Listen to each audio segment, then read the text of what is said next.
Bian. Aku Bian nih. Oh, Buka apa aren ya? Aren. Pantesan orang ini nyumpah juga. Itu gigi manusia apa hewan? Ini udah dibongkar.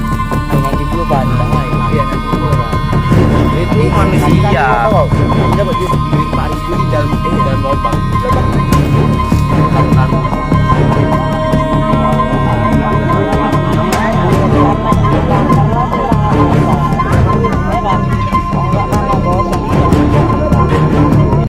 Beberapa waktu lalu, warga di Serdang Begadai, Sumatera Utara digegerkan oleh penemuan mengerikan. Sebuah pohon aren yang sudah tua dan mati. Ketika dibuka batangnya, ternyata menyimpan sebuah rahasia kelam. Di dalamnya ditemukan kerangka manusia, bukan tulang hewan, bukan pula sekedar bangkai. Tapi kerangka itu utuh seorang manusia lengkap dengan pakaian dan benda-benda yang ditinggalkan. Penemuan ini sontak mengundang tanda tanya besar. Bagaimana mungkin jasad manusia bisa berada di dalam batang pohon yang utuh? Dan siapakah sebenarnya korban malang itu? Sebagai seorang spiritualis, saya mencoba membuka tabir ini melalui mata batin dan penerawangan gaib. Dari getaran pertama yang saya rasakan, energi tempat itu begitu berat. Pohon aren bukan sekedar tumbuhan mati. Ia menjadi wadah rahasia, seolah dipaksa menyimpan sesuatu yang enggak pantas berada di dalamnya. Getaran batin saya menunjukkan roh korban lama terjebak, terbungkus dalam ruang yang sempit dan gelap.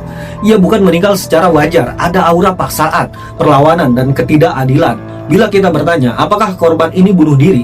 Saya tegaskan, tidak. Penerawangan mata batin menunjukkan jelas adanya energi benturan keras di tubuh korban sebelum ajal menjemput. Dada sesak, kepala sakit, napas tercekat. Ia berteriak dalam diam, mencoba melawan, tapi akhirnya kalah oleh kekuatan yang menekannya. Bagaimana mungkin tubuh bisa masuk ke batang pohon? Disinilah misterinya, ada rekayasa manusia. Batang pohon dibuka, korban dimasukkan lalu ditutup kembali. Nggak mungkin korban masuk sendiri, ada tangan manusia yang mengatur semua ini. Dan saya melihat jelas, proses itu dilakukan dengan niat menyembunyikan jejak. Apakah ini pemuda yang hilang 2 tahun lalu? Aura yang saya lihat, ya sangat dekat. Ada benang halus yang masih terikat dengan keluarganya. Energi wajah dan sukma korban menggambarkan usia muda, sekitar belasan hingga awal 20 tahun. Getarannya selaras dengan sosok yang dikabarkan hilang sejak 2023. Secara batin, saya melihat kemungkinan itu sangat besar. Namun tentu kepastian fisik menunggu hasil DNA. Tapi di mata batin saya sudah melihat keterhubungan itu sangat jelas. Lalu apa motifnya sampai harus dimasukkan ke pohon? Ada 2 lapis motif. Yang pertama, motif duniawi, dendam, hutang, atau konflik yang menjerat korban hingga berakhir tragis. Kedua, motif mistis. Pohon aren dipilih bukan kebetulan. Ada keyakinan lama bahwa menyimpan jasad di dalam batang pohon bisa menutup jejak, bahkan mengikat roh agar enggak gentayangan. Inilah yang membuat arwah korban sulit berkomunikasi dengan keluarga. Roh terikat, korin terhalang, hanya mampu berbisik samar melalui firasat. Banyak yang bertanya, mengapa arwahnya enggak memberitahu keluarga? Jawabannya, karena dikurung oleh energi pengikat. Jasad yang ditutup rapat membuat aura batin korban enggak terdengar jelas. Ia ingin bersuara, tapi terhimpit hingga akhirnya waktu dan kehendak alam membuka jalan. Pohon itu pecah, rahasia terbongkar, dan roh korban akhirnya bisa bernafas lega. Apakah kasus ini akan terungkap? Ya, cepat atau lambat, pelaku nggak akan bisa bersembunyi. Saya melihat lebih dari satu sosok terlibat, bukan kerja sendirian, dan getarannya dekat, bukan orang jauh, tapi orang yang pernah dikenal korban. Bisa jadi tetangga, bisa jadi kenalan, atau orang yang sering berinteraksi. Energi ini sangat kuat, dan ketika waktunya tiba, kebenaran akan muncul. Nggak peduli bagaimana cara pelaku bersembunyi. Mengapa manusia zaman sekarang begitu tega melakukan kejahatan yang sadis?